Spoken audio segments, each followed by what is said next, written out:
Hello and welcome. My name is Federico Ast. I am president at the Cooperative Kleros, and welcome to a new episode of the Decentralized Justice Broadcast. Our guest today is Tim Reutemann.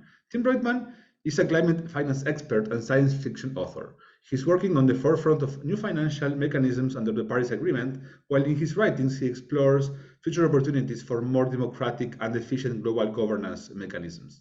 And he's the author of the science fiction novel Liquid Rain, where the main character wakes up after a coma in year 2051 to a world dominated by widespread use of AI, VR, and new governance mechanisms. So, Tim, welcome to the podcast. Thank you, Frederic. I'm very happy to be here.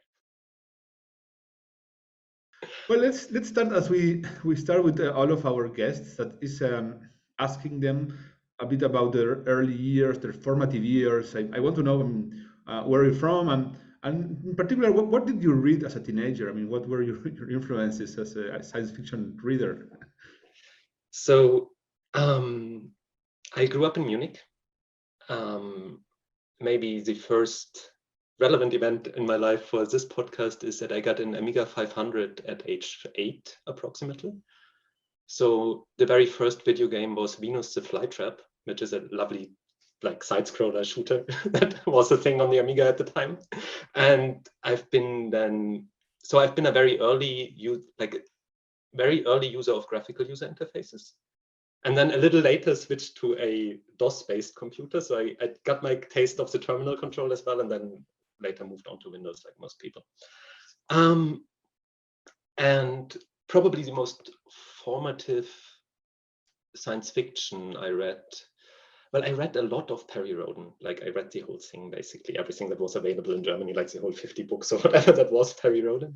But I dug my way into like the more interesting science fiction over time. So I've kept reading my whole life. If I would have to name authors that have been more influential later, it was probably like Cory, of course. Cory Doctorow is really big. Then Malka Older was really important for me as well.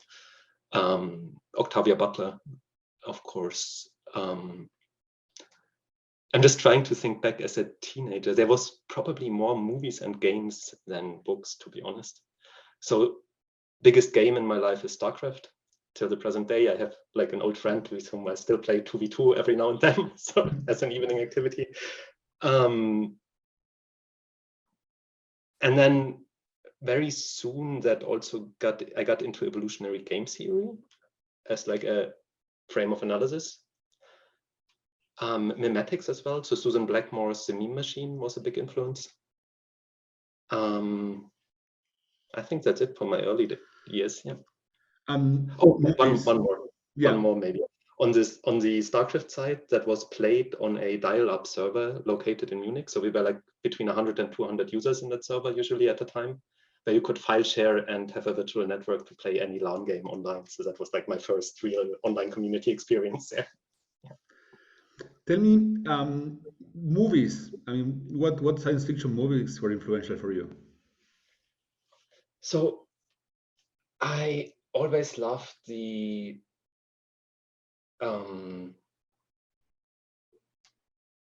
like these science fiction movies where you walked out and was like, oh, what the fuck just happened? So a big one for me was, for example, the Zero Theorem. It's like a lot about like fractal information theory and maybe the Wurzel versus shapeshifter thing. That's the best visualization of that ever in that movie.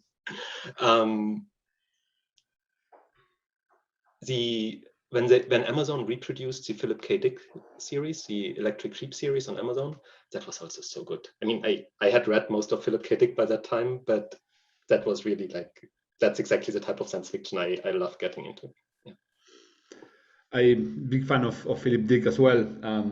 The electric sheep and the Blade Runner idea, right? And tell me, you mentioned that you were starting to become interested in evolutionary game theory. Yeah. What's that exactly? So first of all, game theory is a theory of psychopathic behavior, basically. So it comes from nuclear arms race analysis, basically. So how would an absolute psychopath ready to only pursue their own interest with nothing else act. And then that's a formal model based on that.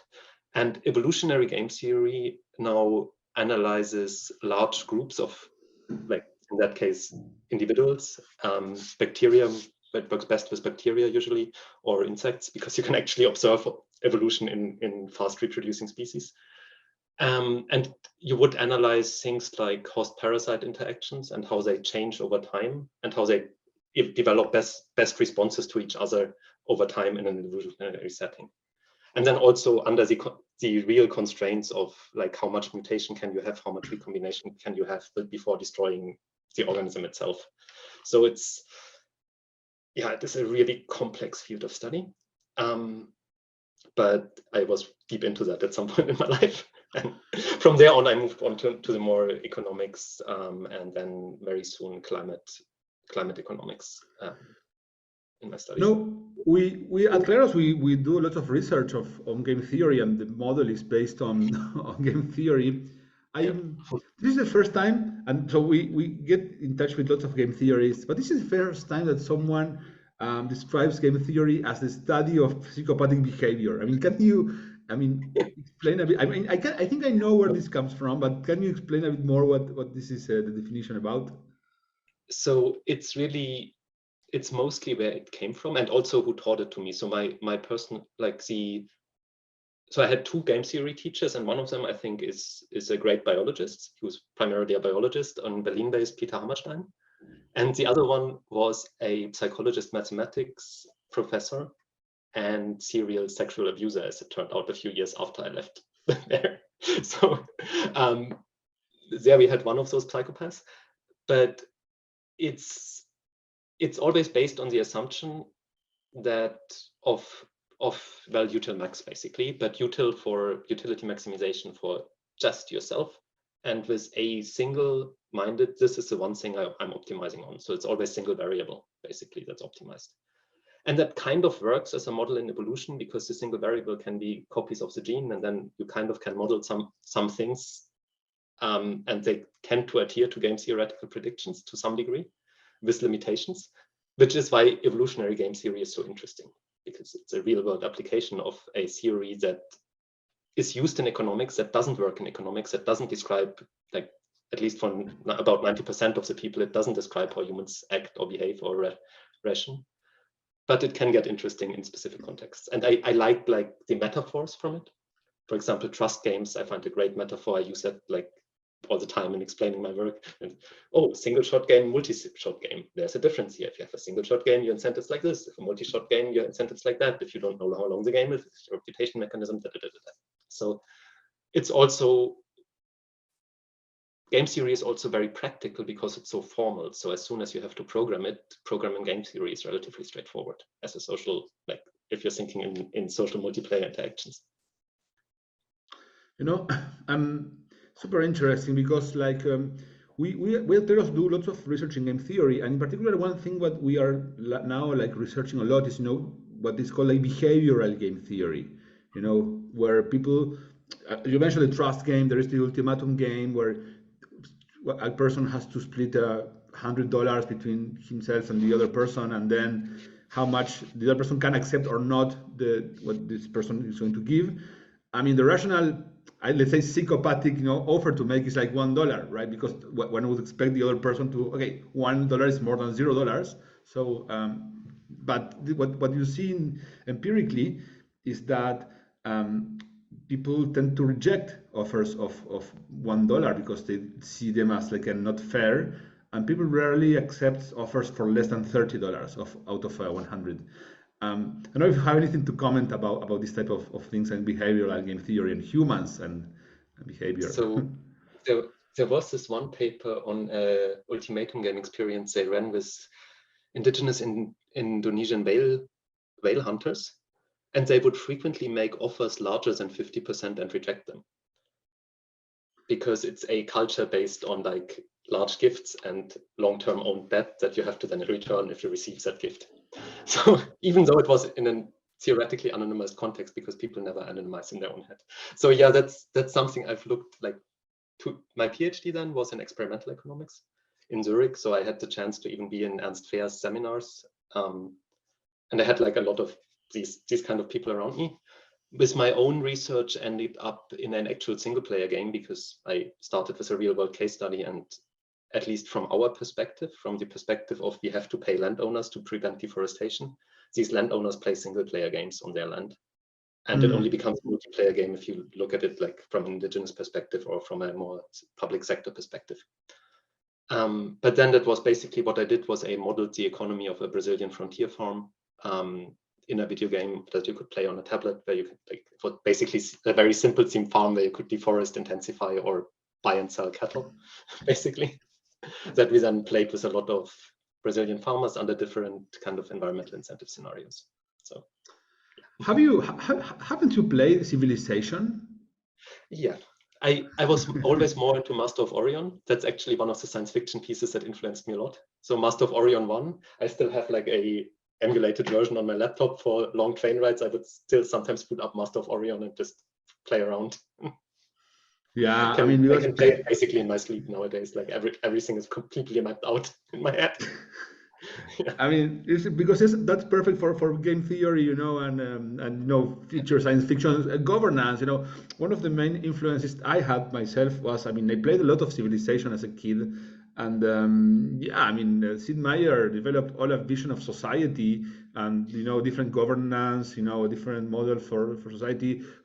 And the idea that you don't necessarily have to win because you kill everyone else. You can win because you reach high cultural levels. That's a multi-factor strategy to winning in life, I guess, or in civilization. Tim, let's get to Liquid Brain. Yes. Tell me a bit, for people who don't know it, what's about in general, without spoiling it, of course. And I still need to finish it. So yeah, tell us a bit what's the topic of the novel. So maybe first, I wrote the novel based on my wife telling me, hey, you have to write a book, after me making a lot of notes during my PhD that never developed into anything. And I kept making notes that were more theoretical. And she meant like a governance theory book. And I was like, I can't do that. I put it in a novel, do a world building instead. And not being a novelist and this being my first novel, I'm like, okay, I don't feel in the position to make up a great story. So I take an existing story, I take an Odyssey, and I take this wake up thing that's basically lifted from Aldous Huxley's Island. That starts with guy wakes up on a beach somewhere after hitting his head and getting the whole world explained to him, right? So having an excuse to have a character walk around cluelessly and getting things explained to them. So you can also tell, you don't have to show everything. And in I think you read the first third of it now, and the first third is it's rather theory heavy, as you might recall, right? It's a lot of the scenes are just people sitting on a table discussing how they govern their local ecosystem management, for example, with little examples of the actual problems they are facing and how they are solving them. And over time, it gets a bit more action driven and a bit more speculative. And I think the last chapter is my treasure, where the discussion then goes to like smart adoption contracts, and how do you get consent from the adoptee to be adopted, and what different levels of adoption could be there. And so basically Cuban family law as a smart contract. I could say nowadays Cuban family law didn't exist at the time, but so these explorations are in there in the later parts. As you said, it's set in 51. The idea was to not require a giant mega catastrophe that destroys everything, but still tell a story of a somewhat positive, livable world. So a lot of utopian writing just says, oh, and then there was a great war of 2030, after which 90% of the population died and the entire planet went up in flames, and now 100 years later we have our utopia, right? That I wanted to avoid, and just start from existing trends, extrapolate the trends, come up with something fairly livable. Well, one of the, so this person gets into a coma for like, I think 35 years, and then wakes up and, well, needs to start with rehabilitation. And one of the things that impressed me is, how much time people spend in virtual worlds, right? They spend, VR is becoming a big trend for the future. Yeah, so I ventured into the AR components of it only later in the book, because I found it much harder to imagine. And also just in terms of references in science fiction, I didn't have that much. So I think the best I've ever read was Werner Winch's Rainbow's End on AR. So I just, in the beginning, I didn't write about it because I couldn't figure out how to make it interesting. And VR is quite easy to make interesting. On the other hand, Daniel, the main character, I mean, he's incapacitated. He can't go out. And then later he is traveling and he's just on a train somewhere. And then, of course, what do? You spend your time in VR. Because what else would you do on a train, right? So, yeah.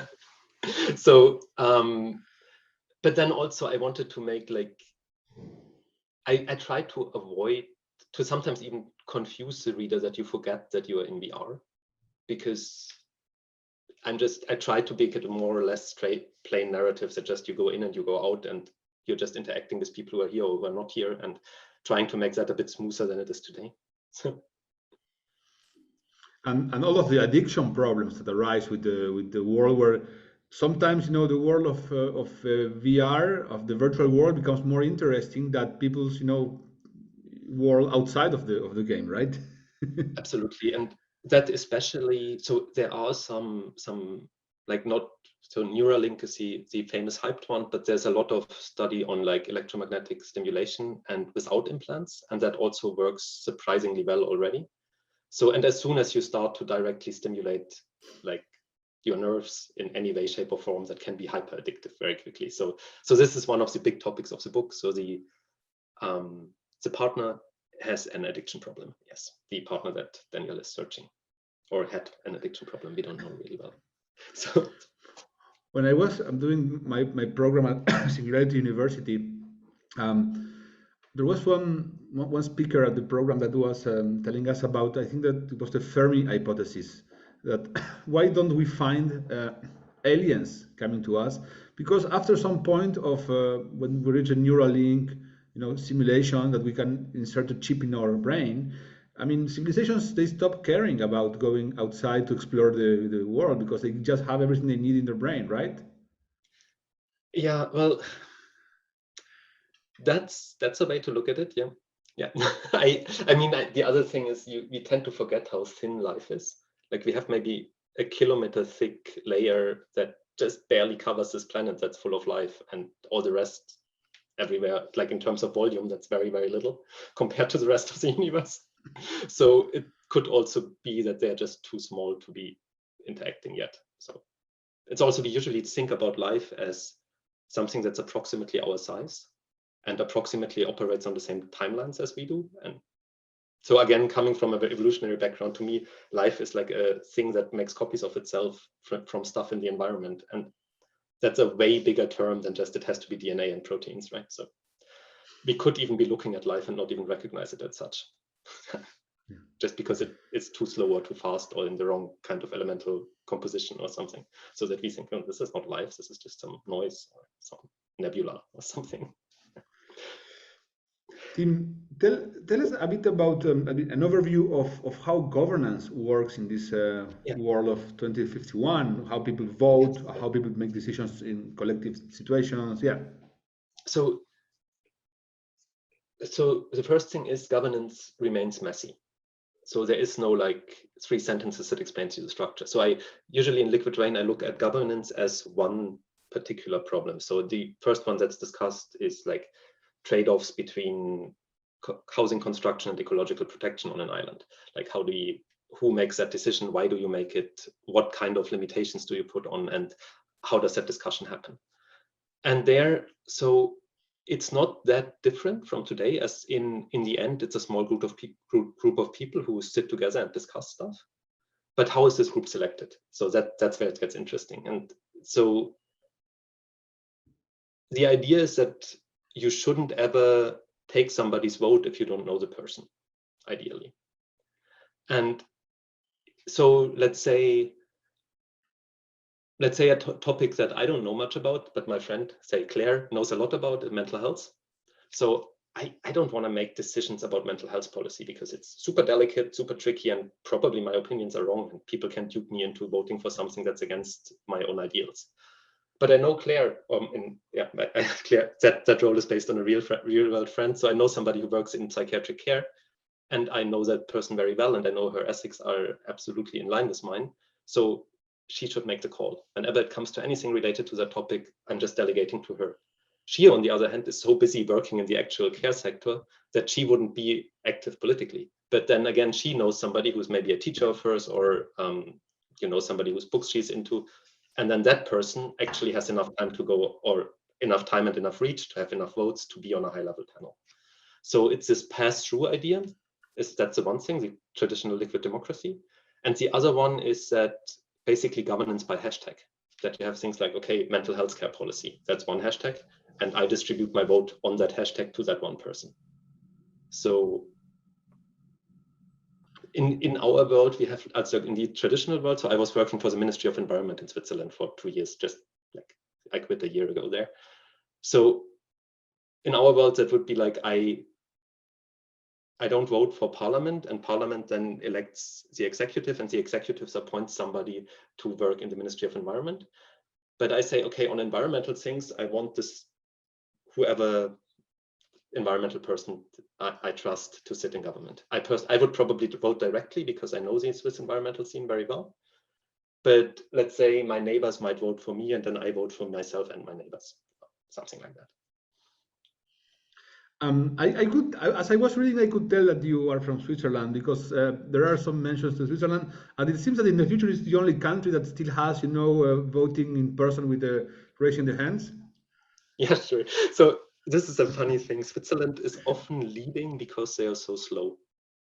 So, and also the other thing is, I wouldn't want to abandon the voting in hands. So there's another scene, it's Nigeria, where they also voted with their hands. So they basically did a march, because voting with your hands and showing up with your bodies is what you do when the digital system fails, or when you're afraid that you're being hacked and something is really off and the popular opinion online doesn't seem to be the real popular opinion. Your way out is to use your physical body, because there's always that risk. You never get rid of that risk in a digital system. I mean, it was, I think, one of the very early computer developers, he wrote the first C++ compiler or something like that. And he said at some point, so what if I put a backdoor in that? Then everything ever compiled with C++ compiler has my backdoor, and I have the key to all of that. And I'll leave open if I did or not. So from that statement alone, you're like, oh shit. So digital sovereignty means I have to solder my own chips, and I have to hard code in assembly a new compiler and then recompile all this software, because nothing is actually secure. So having that backup of coming in person I think is critical. A lot of the liquid rainy thing is also inspired by Switzerland, like how it works among the people with Swiss passports who have families in Switzerland. You have to always qualify that the demos in Switzerland is very small, and only people who have actually been here, probably for several generations, to have real access to the democracy. So because there is the network of associations, so within 2 or 3 handshakes, you know literally everybody in the country, because somebody's in an association with somebody who's in the military with somebody, and then you can lobby if you have a strong interest. Most Swiss people can usually access their bodies of government much better than I've seen in any other country. Interesting. And how can, decision making in governance be assisted by AI tools? I mean, I remember having read Yuval Harari's Homo Deus, and in that book he introduced the possibility that my computer, knows everything of my preferences, and because it has access to lots of data of my behavior, and then potentially could predict my voting, my opinion on different topics of political interest. So what are your thoughts on this? Yeah, so to me, the AI can help with the non-voting problem. Like, if I'm too neurodiverse to go to a place and fill out a piece of paper and drop it in a box, I can tell my AI, hey, you know who I follow, whose social media posts I like assuming I have a locally hosted AI, right?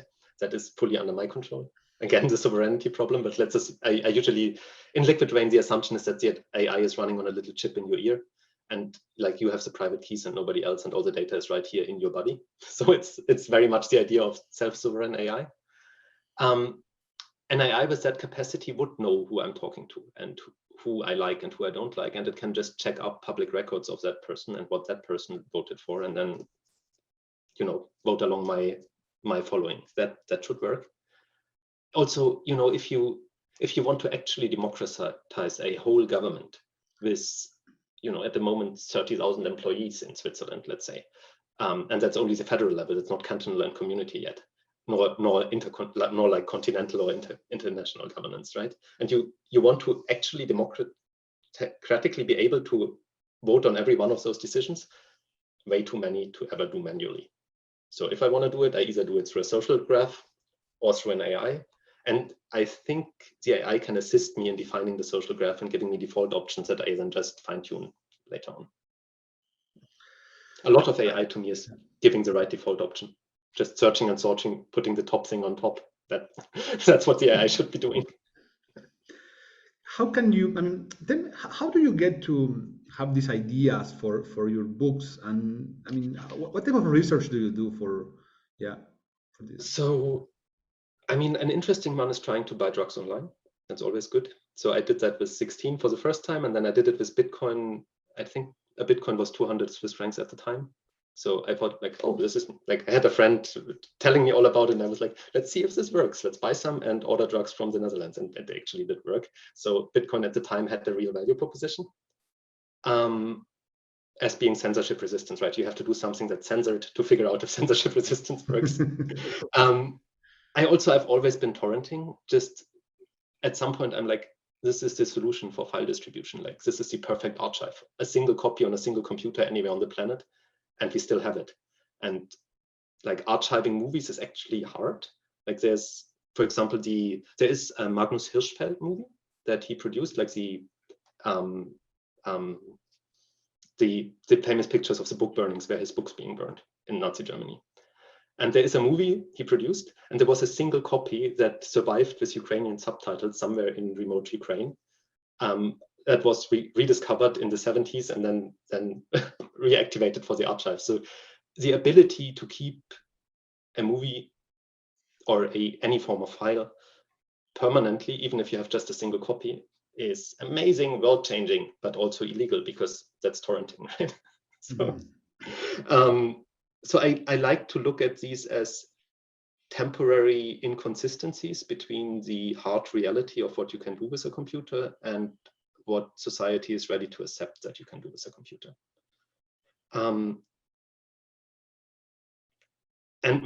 So I work a lot in real governance, right? I've been in international climate collaboration my whole career. So I go to COPs, I sit in like training seminars for government officials in Zimbabwe and try to explain different financial instruments. And so I have a lot of real world exposure to governance in quite a lot of countries, and then trying to bring that together into digital structures.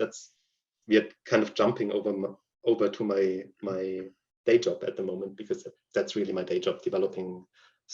So providing the governance and software perspective to developer teams that develop software for climate governance, basically. Yeah. Good. You know, my spy surveillance network told me that you are working on a sequel to Liquid Rain called Liquid Rising. I mean, if that's correct, could you tell us a bit about that? It's still messy. But so Liquid Rain will end with a link to the Liquid Rain homepage, and on the Liquid Rain homepage, you can follow towards Liquid Rising. Liquid Rising it's basically applying a methodology that I learned in my environmental science classes. It's called backcasting. So first you create a desirable future, and then you look from the present, what are the steps that could lead us there, right? And so Liquid Rising is basically the story between nowish until 2051 that leads to that liquid rain world. It still scraps, it still needs editing, it's not consistent. And for the time being, I would recommend people to read How to Mutate and Take Over the World by St. Jude and Are You Serious instead? Because St. Jude is the character that Liquid Rising's main character will be based on. So Helen, which is the person Daniel is searching for, She is based on one of the early day hackers, namely St. Jude, and her life and her work and her ethics to some degree. So, and she published this book, which I scanned and put like Liquid Rising starts at the moment. Please read this first. So go read How to Mutate and Take Over the World. And then there's a couple of notes on Liquid Rising, and I think I need to get to a point where I can say, hey, in my day job, I need 6 months off. I take a sabbatical to actually finish it. And I'm not there at the moment. Things are really busy and hectic, and I'm kind of critical for several operations at the moment. So yeah, it's not being finished soon enough, unfortunately. Let's move then from this world of the future to the world of the present, and how you in your everyday work contribute to building this future. Tell me a bit about your work in the climate change, and in particular climate gains startup. So yeah, as I mentioned, most of my work was in intergovernmental worlds, and for the so the last one, I'll pick up with the last one because that leads nicely into climate gain. So I was advising the Ugandan government at some point about a proposal to the German government to finance really very basic energy access infrastructure in schools in Uganda. And the Germans rejected it. And at the same time, I had an inheritance in the form of, so not inheritance, my parents moved out of our family home, sold it, and there was money, cash left over. So I had some liquidity at the time, German real estate money. So I was like, okay, I'll finance some of these schools myself because it's really annoying. How do you finance a school renovation in Uganda if you are just a private person? So started with an anonymous Twitter account searching, hey, climate activist Uganda, click enter, find one, have some conversations, find one that seemed trustworthy from their Twitter profile, ask them if they can arrange that, ask them if they can take videos, and that worked, really well. And after, just as that started working, I picked up my new job at the Swiss government, so advising the Swiss government for bilateral climate cooperation.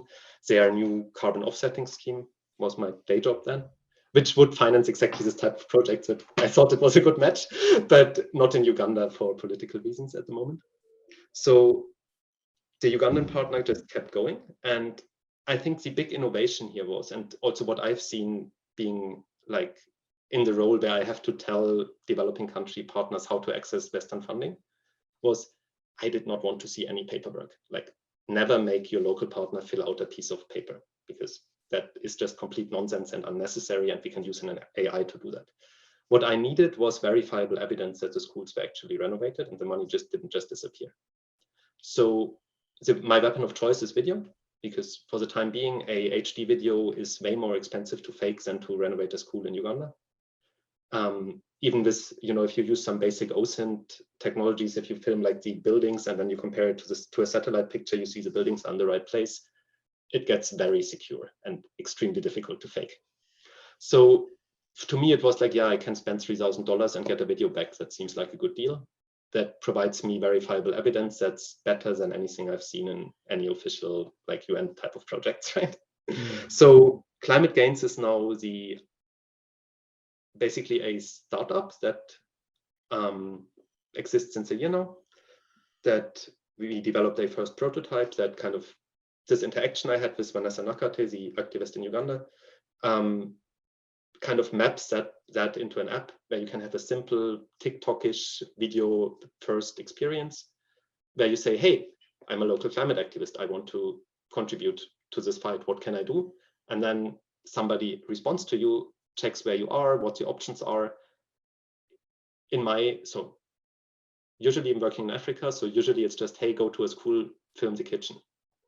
And if the kitchen is 3 stones on the ground and a fireplace, then we can do something. And so that we've tried that now 3 or 4 times to have this onboarding experience. 4 times, I know, yeah, 4. This onboarding experience of a new person to go through that process and be able to produce this rock solid, verifiable evidence of climate action. School stoves are also good because they are quite cheap. Like so it always depends how you count, but it's like somewhere between 3 and 10 euros per ton of CO2. So a tenth of the current carbon price in Europe. And Yes, we are at the moment where we want to scale that up in Ghana. So Ghana being one of the countries that can actually export Paris-compliant carbon credits to Switzerland.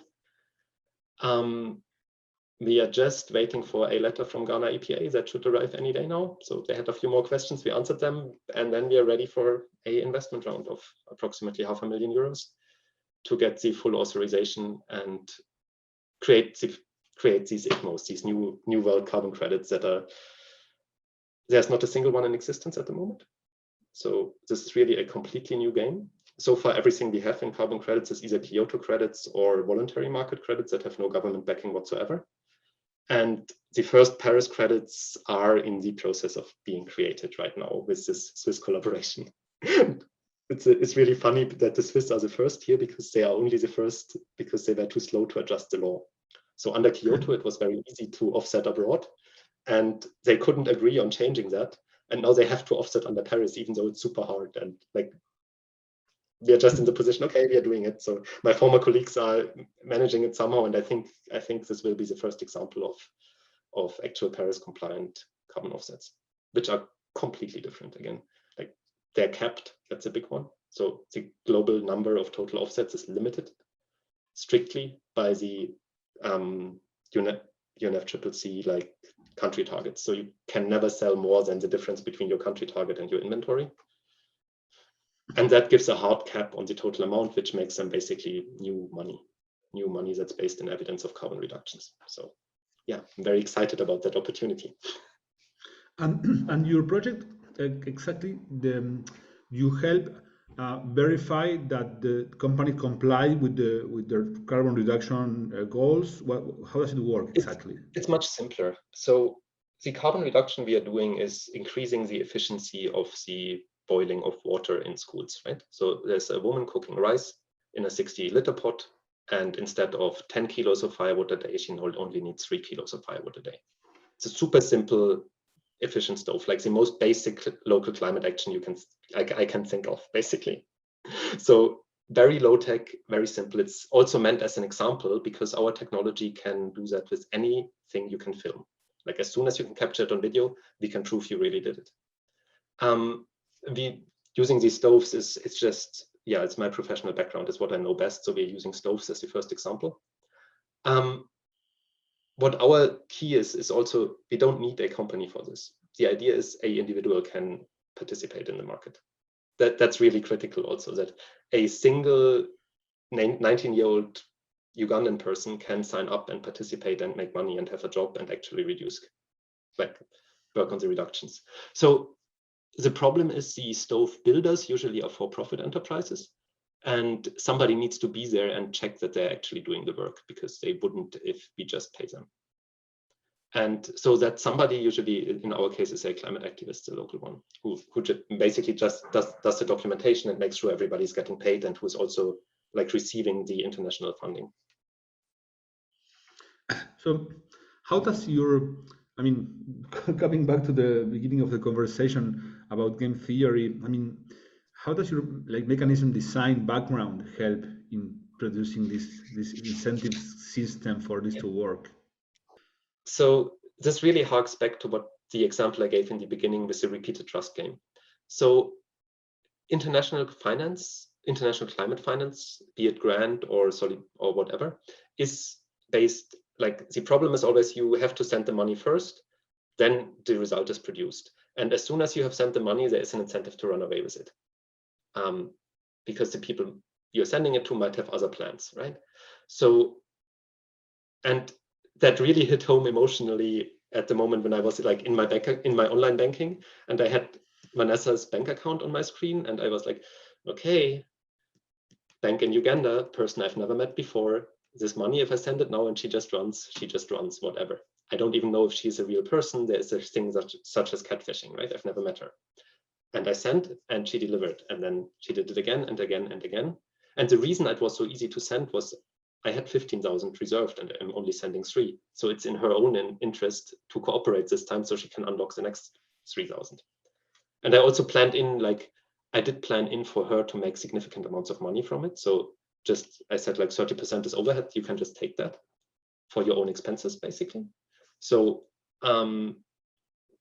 so that I made sure that keeping to play the game is more profitable than betraying that once in every single step that you play. And that's very different from like a government approach. The absolute minimum you can get from a government is 15K. And the government never promises you, if you deliver this, you get access to another 15. That just doesn't exist in our procurement rules, basically, that modality. So the shift from single shot to repeated and including reputation is at the very core of our model. And that's in experimental, like in the experimental game theory, that's how you get cooperation, basically. You move into repeated games. Yeah. What are the next steps for your projects and the next year, two? So there is still design and backend work to be done. So we are not reinventing any technology. So it's really more like just the engineering and designing. It's video conversation at the core of it, and hashing and timestamping the videos and putting them in a secure place. So this is all technology that's widely available. One way would, for example, one thing we could use a blockchain for is we have these video dialogues basically, and we could hash the videos and hash the timestamp on a chain. That would make it then super robust that this school was actually renovated on that day, or a year later when there's another visit to the school and another video from the chef showing that they're still using the stove and everything's fine. That's then also again robustly timestamped. That's not built yet. We just have the workflow. We don't really have all the security tools in place yet. And we are currently in 4 countries. So that's Ghana, Uganda, DRC, and probably Namibia. There's also probably Vanuatu soon. These are more opportunistic based on where there is collaboration partners and people we know. The scale up in Ghana is the one place where we can actually get a return on investment because of the Swiss carbon deal. So a lot of focus is on Ghana at the moment. And there the next step is to scale from 1 school with 5 stoves to 100 schools with 5 stoves, and do that second step, and also get then with that second step also get the official government stamps that we can actually generate these credits. And from there we can scale into about 10,000 schools in Ghana. That would be like $50 million, 30 million, somewhere between 30 and 50. It depends how they're already cooking. We have to still gather the data on the exact maximum scale, but it's at least 20 million, 30 million that can be invested. And it's basically you Swiss franc in, carbon credit out type of investment. So we don't intend to get any monetary return from Ghana. Monetary return is only the carbon credits that you can then sell to the Swiss compliance market. And I think that is undersupplied, which makes for a very good business case. Yeah. So that's the stage there. We're also just setting up the special purpose vehicle to accept external investors. So it's really like the startup, like, woo, things are happening. Is there, any, I guess, synergy between your work as an entrepreneur and your work as a writer in science fiction? The funny thing is my co-founder, Nadia, is also running a science fiction economics lab. So in a way, we are both from that background. And also our approach to creating an economic mechanism is, in a way, it's radically science fiction. Like we have just abolished all paper. Right? You're just doing videos. You're just talking to a virtual avatar instead of, or to a person on the other side of the planet instead of, filling out receipts and doing the paperwork. So there is science fiction in what we are building, definitely. Yeah. Building the future, Yeah, that's exactly. definitely science fiction. Yeah. Because first you have to imagine it and then you can build it. Yeah, I published a few in between pieces on my Medium, and there's some also science fiction that is going in that direction that describes how could this, like, at the moment we don't have so there's always the issue when you build a financial mechanism is that you need both money to build the mechanism and money to funnel through, because you can't build it without testing it, and testing it means spending somebody's, you have to actually renovate schools in Africa to test, right? And these are very different sources of funding, and we're kind of trying to source both at the same time at the moment. This time, when I was living in the Silicon Valley area, when I was at Singularity, I had a conversation with some person I mean, I was asking why Silicon Valley, Silicon Valley, what made this place, and and he said like this is a combination of stuff. First, people who know technology. Second, people who know, I mean, who have investment capital, VCs, the money. And then third, this is an area with a very big concentration of science fiction writers. So you have the vision of the future combined with the money to make it happen and the technology to make it work. So that was the secret. So, moving to the final stretch of this interview, what advice would you give people who are not professional writers and they want to write something, but they are scared, or what if I'm not good enough, or I'm embarrassed? So the thing is, I don't think so. I'm a radical copyright abolitionist, by the way. So I always had huge problems selling a book. So I just self-published it on Amazon, and I think I gave away about half of the books that actually are in circulation. And I, in a way, think of it not so much as a book that random people will read, but as your extended like business card. Like if somebody really wants to know what you're about, it should be in that book. And you should be able to have a long conversation about stuff that interests you after the person read the book. And Liquid Rain isn't very good. I had a good editor, and that made it a lot more readable. So before that's maybe the one advice: spend money on your editor. And then if you spend it yourself, you still own everything about the book, right? I never gave away any rights. It's in the Creative Commons license. You could make fan fiction if you wanted to, or you could even publish it and sell it if you wanted to. I used the even commercial use is allowed license. So yeah, I think the important part, if you're afraid of writing, is rethink, okay, nobody's going to read this unless you give it to them. Basically, we live in attention economy society, right? People don't read it unless it's pushed into their faces. And if you don't pay people to push it into somebody's faces, then only people who are actually interested will read it, and you don't have to worry. Basically, yeah. That's a very crude, way to put it in. Yeah. So, Tim, it makes it also less risky at the same time, because you can just write whatever you think is appropriate. You can also pseudonyms are so good. Like just use your pseudonym if you don't feel comfy. That's always great.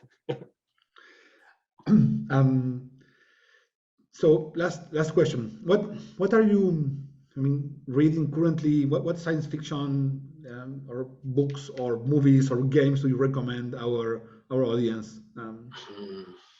So I mean, in terms of games, I'm an RTS player, so I'm just waiting for Stormgate at the moment. It's supposed to even have a great map editor, so I might even venture back into map making as a narrative format in Stormgate, because yeah, it's the kind of game I'm really looking forward to. Would also be a thing for my sabbatical. In terms of books, well, I'm catching up on Octavia Butler at the moment, so I'm kind of reading through all the less famous Octavia Butler novels right now. There's a lot of the philosophy of power and domination and slavery in there that really mind-opening, again, on how complex and how entrenched these mechanisms are. Yeah, that's a big one for me at the moment. Especially the Patternist series is very much on top of my mind right now. I also just got the new Cory Doctorow book in the mail, so I haven't started reading yet, but Red Team Blues is right here on my desk as well. So. In terms of movies, I don't really know. It's usually my wife who selects movies. She's a filmmaker and is really into that, and I just sit on the couch and something great comes up. There's a lot of good movies at the moment, I think, and good series. So, yeah, I wouldn't have a specific one where I would say, yes, that's the one that's absolutely great. Thank you, Tim, for being with us in this podcast episode. This is Federico Ast. I am a president at the Cooperative Kleros. This was Tim Reutemann at the Decentralized Justice Broadcast. Thank you very much and see you in the next episode. Bye-bye.